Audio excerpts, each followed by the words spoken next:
In 2001, the Illuminati set up a disclosure meeting with dozens of high-ranking military personnel. Their purpose was to make you believe that various alien races are active on planet Earth. Here's a short clip from that 3-hour press meeting from 2001. What you are about to hear is completely made up and almost laughable. The situation is that you have various types of what we normally call grays. We didn't call them grays in the military, but you had at least 3 types of the grays. You had some that were much taller than we were. The unique thing that I'd like to point out for the most part is that the entities that we did catalog were in fact humanoid. Now this created a situation where the scientific community was trying to figure out why that would be the case, because you would expect that if life evolved on other planets, that they would take on some type of other being, so to speak, not necessarily look humanoid or be bipedal such as we are. But apparently we got quite a few of the species out there that are humanoid in appearance, and that creates a question that yet has to be answered by science. The Illuminati controls and monitors the press and all other agencies that distribute information to the public. This National Press Club meeting could have only taken place if the Illuminati allowed it to happen or organized it themselves.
Does that explain some of the visual glances of these things?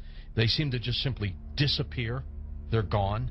Exactly. I mean, they're appearing out of nowhere and then disappearing right in front of people. And that's why scientists who have no axes to grind, they just say that it doesn't make that much sense. And also, if they're just trying to observe us, to take account of what we're doing on Earth, I mean, after a while, after so many months or years or centuries, it kind of gets old. They either would take us over, or they've already discovered all the information they need to know about Earthlings, and so they're just going to take us over or make first contact and just sort of do what they need to do next.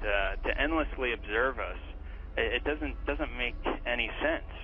It's something where, and also see if we have all these sightings, as you know much better than I do.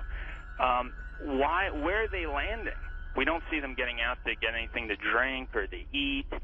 We don't see them. They've never tried to make contact with any large amount of people in a major city, and so this doesn't. And also all the endless medical procedures that the people who have claimed to have been abducted. Why the endless medical procedures? I mean, if we're talking about such an advanced race of alien beings, they don't need to do that over and over and over again. Interesting perspective. Let's talk about some of the facts out there of evidence that may support your conclusion that the UFOs are spiritual phenomena, not physical, like so many other people also believe. What can we pinpoint again? Well, again, it's something where you cannot have a material or a physical being penetrating the ground, penetrating the water, appearing in front of people, then disappearing instantly, and then also changing colors, sometimes only when they're accelerating, with every color in the spectrum has been reported. Many UFOs coming and making one UFO breaking apart and then going into multiple UFOs.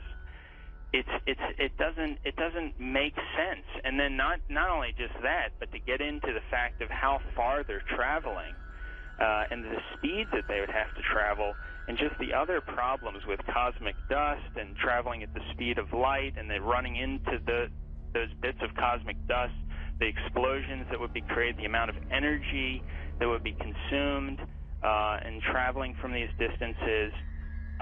Just all those kinds of things really scream out that you're dealing with a spiritual phenomenon, not a material or physical phenomenon. There does seem to be a deception here, because I've always wondered, my gosh, if they're that benevolent, if they're that understanding of humankind, make yourself available.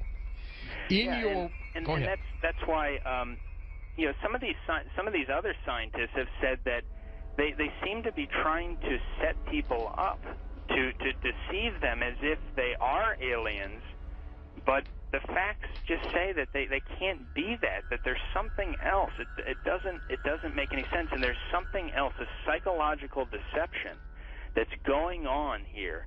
And many of these scientists say, I don't know what it is, but we've concluded that it's got to be that. It's got to be something bigger is going on here than just them trying to show people that, yes, here's a UFO that you're seeing now, we are aliens, that there's got to be something else going on here, on top of the fact that the characteristics of them show that they just cannot be some material or physical craft. Do you think humans are involved in the deception? I'm losing my voice here. I gotta pop it back. As far as I think there have been deliberate hoaxes that have been perpetrated, and it's an interesting statement. I mean, there are many that could be quoted, but Gordon Creighton, who I know you know of him, probably, who died in 2003, he made this statement in the British journal Flying Saucer Review. He said, quote, "There seems to be no evidence yet that any of these craft or beings originate from outer space.